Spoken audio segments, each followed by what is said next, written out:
Great question coming in for the start of the year. Do I always have to be prime? The answer is no. There's a lot of companies that their entire strategy is not to be prime, and they actually enjoy being behind the scenes, being as a subcontractor, whether that's first tier or second tier or third tier.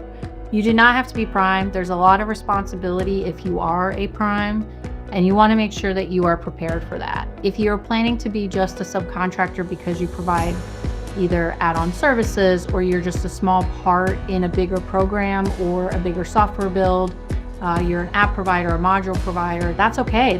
There's a lot of business in that. Don't think that you have to go after the big contracts and grow your business into a capability that you don't want to have. If you are planning to be a subcontractor, just remember, find opportunities that fit you, and it's okay for you to provide those opportunities for the teaming partners, and just make sure that you have a strong teaming agreement. This leads us into the next question, which I think is also very timely. What's the difference between teaming and subcontracting? Teaming happens before contract award. Subcontracting happens after contract award of the prime.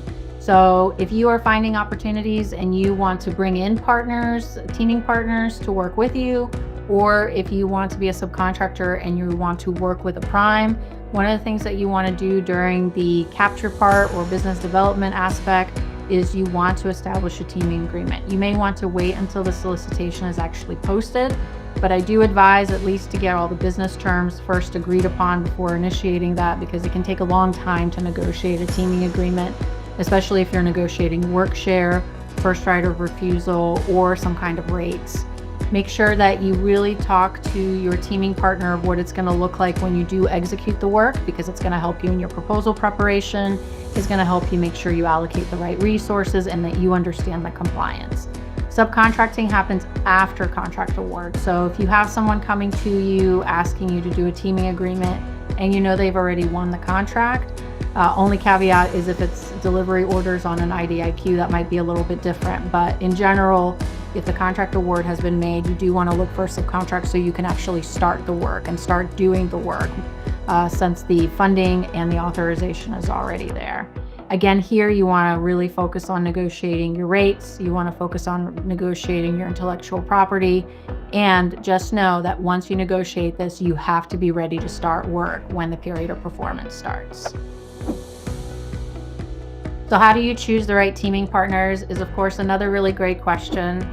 Choosing the right teaming partners is looking at who do you get along with. A lot of times you want to test the relationship during negotiations.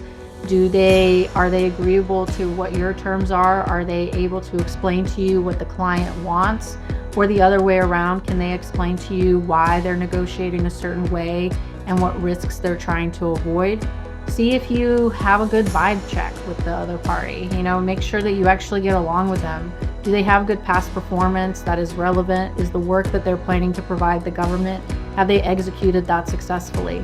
This can also go into your market research as you're looking for teaming partners. And if someone approaches you, it's okay for you to ask those questions. You don't have to say yes to everyone that approaches you to team, because let's be honest here, you're not going to get along with everybody, and you don't want to be signed up to do work with someone for 5 to 10 years if you two don't get along or if you don't believe in the work. So set yourself up for success, do the research, look at their SAM profile, look at FPDS or USA Spending, see what work they've won before, ask them what their past performance was, ask them how they performed that work, and also maybe meet them, for a networking event or have a conversation with them and get to know them better before signing those agreements. Choosing the right subcontractors can be difficult because there might be a lot of providers for the services or the products that you may be looking for to help supplement what you're doing. If you're trying to find the right subcontractors, especially small businesses, make sure you check their SAM profile, make sure that what they say and that what they claim as their set aside is correct. Make sure that you check your small business subcontracting plan that you provided to your government client and that it matches, or they at least can contribute to where you have gaps. Check on their capabilities, see if they have past performance, especially who their personnel are. If you want to review resumes, highly recommend asking for resumes of especially key personnel that they might be bringing in. Ask who they may have worked with before. You can ask for references. That's okay. That's pretty standard, normal business practice. Ask for references, have a conversation with them. Also, you can probably look to see, have they ever primed before? Have they always been subcontractors? You can check that through public reporting. And if they've performed at other efforts, or if they, for example, have a Small Business Innovation Research Program Award or SBIR Award, maybe there's some way for you to leverage some of those efforts as well and help them bring their innovation to fruition or commercialization. All right, Happy New Year, everyone. I know it's really exciting. New year, new me. Some of you, it might be new year, new business, which is very exciting. So I want to congratulate you all for starting a new year. If you have questions, please don't forget to message us on info@rexata.com. No question is too small or too big for us to answer.